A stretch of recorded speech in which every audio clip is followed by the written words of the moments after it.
Friends, welcome to Jolly's Kuleena. ഇന്ന് ഞാൻ മാമ്പഴം കൊണ്ടുള്ളൊരു ഒഴിച്ചുകൂട്ടാനാണ് ഉണ്ടാക്കുന്നത്. ചെറുമാങ്ങ കൊണ്ടുള്ളൊരു ഒഴിച്ചുകൂട്ടാനാണ് ഉണ്ടാക്കുന്നത്. അപ്പോൾ ഇതെങ്ങനെ ഉണ്ടാക്കുന്നതെന്നൊക്കെ നോക്കാം നമുക്ക്. അപ്പോൾ മാമ്പഴം കൊണ്ടുള്ള ഒഴിച്ചുകൂട്ടാൻ ഉണ്ടാക്കാൻ പോവുകയാണ്. അപ്പോൾ ചട്ടി അടുപ്പിൽ വെച്ചിട്ടുണ്ട്, തീ കത്തിച്ചിട്ടുണ്ട്. അതിലേക്ക് 4 മാമ്പഴമാണ് ഞാൻ ഇടാൻ പോകുന്നത്. അപ്പോൾ അത് വേകാനുള്ള വെള്ളം ഒഴിച്ചു കൊടുക്കുന്നു. അത് കഴിഞ്ഞിട്ട് മാമ്പഴം തൊലി കളഞ്ഞ് വെച്ചിട്ടുണ്ട്. ചെറുതായിട്ടൊന്ന് ഇങ്ങനെ വരഞ്ഞു കൊടുക്കും. വരഞ്ഞു കൊടുത്തിട്ട്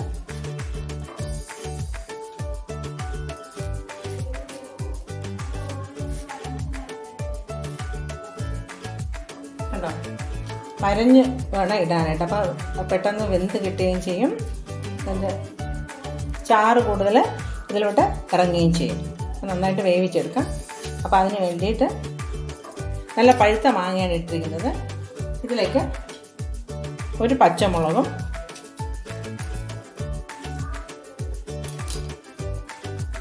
കുറച്ച് കറിവേപ്പിലയും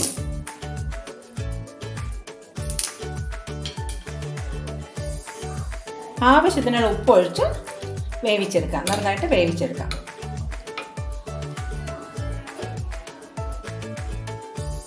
അപ്പോൾ മാമ്പഴം ഒഴിച്ചുകൂട്ടാൻ വേണ്ടിയിട്ടുള്ള അരപ്പെടുക്കാം. ഒരു ബൗള് തേങ്ങ എടുത്തിട്ടുണ്ട്. ഇതിലേക്ക് കുറച്ച് മഞ്ഞൾപ്പൊടി,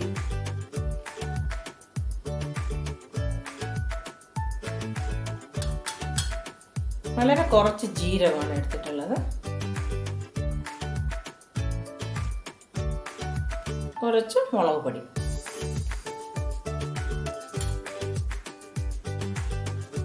പിന്നെ ചെറിയ ഉള്ളി ഒരു 3-4 എണ്ണം, ഇത്രയും കൂടെ ഇട്ട് നന്നായിട്ട് അരച്ചെടുക്കാം. അപ്പം മാമ്പഴം വെന്തോ നോക്കാം. മാമ്പഴം നന്നായിട്ട് വെന്ത് ഉടഞ്ഞിട്ടുണ്ട്.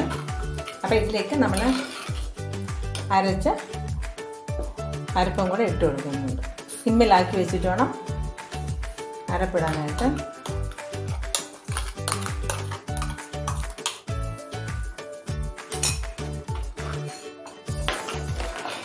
ഇനി അരപ്പ് തിളയ്ക്കണ്ട. ഇപ്പോൾ നമ്മൾ ഒഴിച്ച അരപ്പ് നന്നായിട്ട് ചൂടായി വരുമ്പോഴത്തേക്കും നമുക്ക് അടുപ്പ് അണയ്ക്കേണ്ടതുണ്ട്.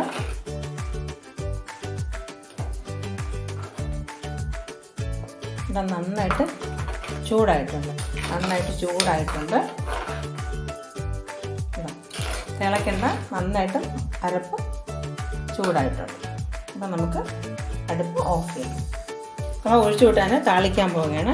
അതിന് വേണ്ടിയിട്ട് കുറച്ച് എണ്ണ ഒഴിച്ചു കൊടുക്കുകയാണ്. എണ്ണ നന്നായിട്ട് ചൂടായി. ഇതിലേക്ക് കുറച്ച് കടുക് ഇട്ട് കൊടുക്കുകയാണ്.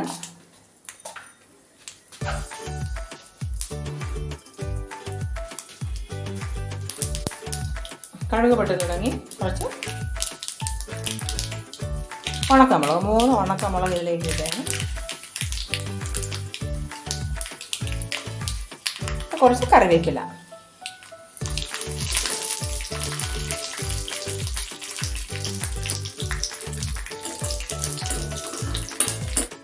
ഒഴിച്ചുകൂട്ടാനിലേക്ക് താളിച്ചത് ഒഴിച്ചു കൊടുക്കുക. അപ്പോൾ നമ്മുടെ മാമ്പഴം കൊണ്ടുള്ള ഒഴിച്ചുകൂട്ടാൻ റെഡി ആയിട്ടുണ്ട്. അപ്പോൾ എല്ലാവരും ചെയ്ത് നോക്കണം കേട്ടോ. ഓക്കേ.